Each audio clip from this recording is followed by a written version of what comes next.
Supreme court ने आज महाराष्ट्र के मामले में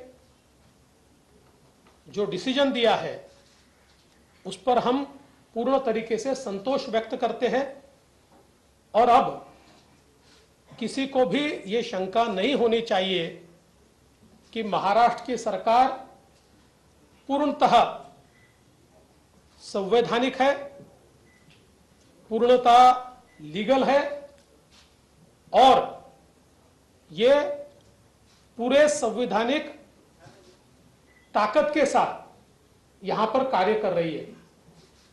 जो ऑनरेबल सुप्रीम कोर्ट ने आदेश दिए हैं उसमें से चंद मुद्दे ये मैं ऐसा मानता हूं कि बहुत महत्वपूर्ण है।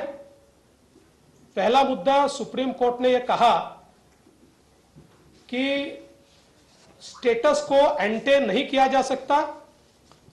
उद्धव ठाकरे इन्हें वापस मुख्यमंत्री नहीं बनाया जा सकता। जो उन्होंने मांग की थी उनके पिटीशन में, यह बहुत स्पष्ट रूप से उच्चतम न्यायालय ने कहा है।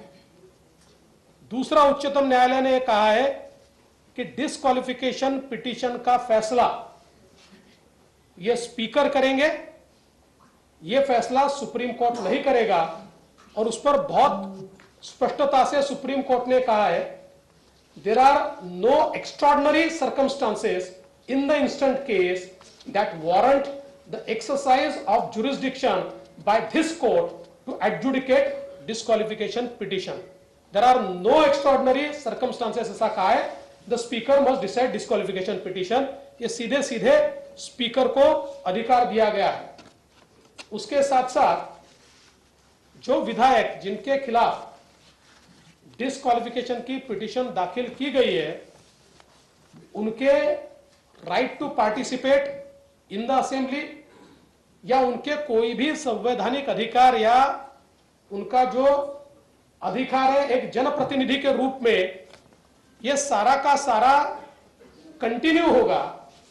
इसमें डिस्क्वालिफिकेशन पिटीशन से कोई बाधा नहीं आएगी, ऐसा भी बहुत स्पष्ट रूप से इस ऑर्डर में कहा गया है। इसके साथ साथ एक और बहुत महत्वपूर्ण चीज है जो इस ऑर्डर में कही गई है कि इलेक्शन कमीशन का जो अधिकार है उस अधिकार को बहुत स्पष्ट रूप से कहा गया है कि वो अधिकार distinct and different from the proceedings of disqualification in front of speaker. इसका मतलब यह है कि स्पीकर के सामने जो भी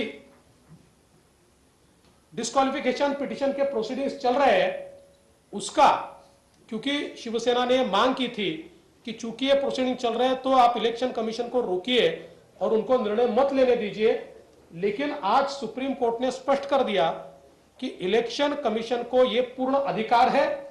तो एक प्रकार से इलेक्शन कमीशन ने जो निर्णय श्री शिंदे जी के नेतृत्व में शिवसेना और सिंबल का किया है उसमें कोई बाधा नहीं है और वो पूरा अधिकार इलेक्शन कमीशन का है, ये स्पष्ट रूप से इसमें कहा है। इसके साथ साथ उन्होंने आगे ये भी कहा है, मैं इसको पढ़कर दिखाता हूं कि the speaker and the ECI are empowered to concurrently adjudicate on the petitions before them under the 10th schedule and under paragraph 15 of the symbols order respectively. While adjudicating petitions under paragraph 15 of the symbols order, the ECI may apply a test that is best suited to the fact and circumstances of the case before it. इसका मतलब ये दोनों को बिल्कुल अलग कर दिया है। फैक्ट्स एंड सर्कमस्टांसेस पे वो निर्णय ले सकते हैं, उन्होंने निर्णय ले लिया है। अंतिम निर्णय जो भी वो लेंगे वो आपके सामने है। इसलिए मुझे ऐसा लगता है कि इस बारे में भी किसी के मन में अब कोई शंका नहीं होनी चाहिए। इसके साथ साथ स्पीकर को भी यह अधिकार दिया गया है कि 10th शेड्यूल के मायने रखते हुए पॉलिटिकल पार्टी कौन सी है इसका प्राइमा फेसी डिसीजन स्पीकर करेंगे।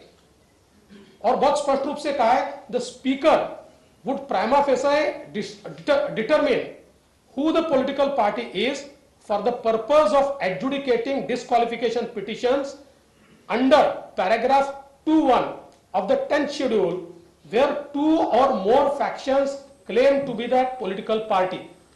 तो स्पीकर साहब को भी अब यह अधिकार है कि दो गुटों में से पॉलिटिकल पार्टी ये कौन सी है, ये स्पीकर साहब प्राइमा फेसी पहले वो डिसाइड करेंगे, उसके बाद फिर ये डिस्क्वालिफिकेशन पिटीशंस के ऊपर आगे में डिसीजन होगा। इसके साथ साथ एक और चीज बहुत स्पष्ट रूप से सुप्रीम कोर्ट ने कही है, the governor was justified in inviting Mister Shinde to form the government. इसका मतलब यह है कि सुप्रीम कोर्ट बहुत स्पष्टता से कहता है कि गवर्नर साहब ने शिंदे जी को मुख्यमंत्री पद की शपथ लेने का जो न्योता दिया वो सही है। इसका ही मतलब यह होता है कि शिंदे जी के नेतृत्व में जो सरकार तैयार हुई है वो लेजिटिमेट है, वो कॉन्स्टिट्यूशनल है, और इसलिए हम सुप्रीम कोर्ट का आभार व्यक्त करते हैं। जो लोग ये कहते थे कि ये सरकार संवैधानिक नहीं है, उनको इसका जवाब मिल गया होगा, बशर्ते वो अगर सुप्रीम कोर्ट को मानते हो तो, क्योंकि कई बार सुप्रीम कोर्ट पर भी वो प्रश्न चिन्ह लगाते हैं। तो अगर देश के संविधान को और सुप्रीम कोर्ट को अगर वो मानते होंगे तो आज उनको इस बात का जवाब पूर्ण तरीके से मिल गया कि श्री एकनाथ शिंदे जी के नेतृत्व की सरकार ही संवैधानिक है, पूरे तरीके से लेजिटिमेट और लीगल सरकार ये है। आज उद्धव ठाकरे जी नीतीश कुमार जी के साथ एक पत्रकार वार्ता साझा कर रहे थे और उस वार्ता में उन्होंने ये कहा कि मैंने नैतिकता के आधार पर इस्तीफा दिया था। नैतिकता की बात करना उद्धव ठाकरे जी को शोभा नहीं देता, क्योंकि मैं उनको सवाल पूछना चाहता हूं कि बीजेपी के साथ चुनकर आए और मुख्यमंत्री की कुर्सी के लिए कांग्रेस एनसीपी के साथ आप गए, उस समय इस नैतिकता को कौन से डिब्बे में आपने बंद किया था, इसका जवाब आप दीजिए। मूल रूप से उद्धव जी आपने नैतिकता के आधार पर इस्तीफा नहीं दिया था, आपने डर के कारण इस्तीफा दिया था, क्योंकि आप जानते थे कि आपके लोग आपको छोड़कर चले गए हैं, आप विश्वास मत प्रस्ताव नहीं जीतेंगे और एक प्रकार से हारने के बाद शर्मसार होना, इसको टालने के लिए आपने इस्तीफा दिया था। इसलिए नैतिकता की बात मत कीजिए। उन्होंने ये भी कहा कि नैतिकता के आधार पर शिंदे जी ने इस्तीफा देना चाहिए।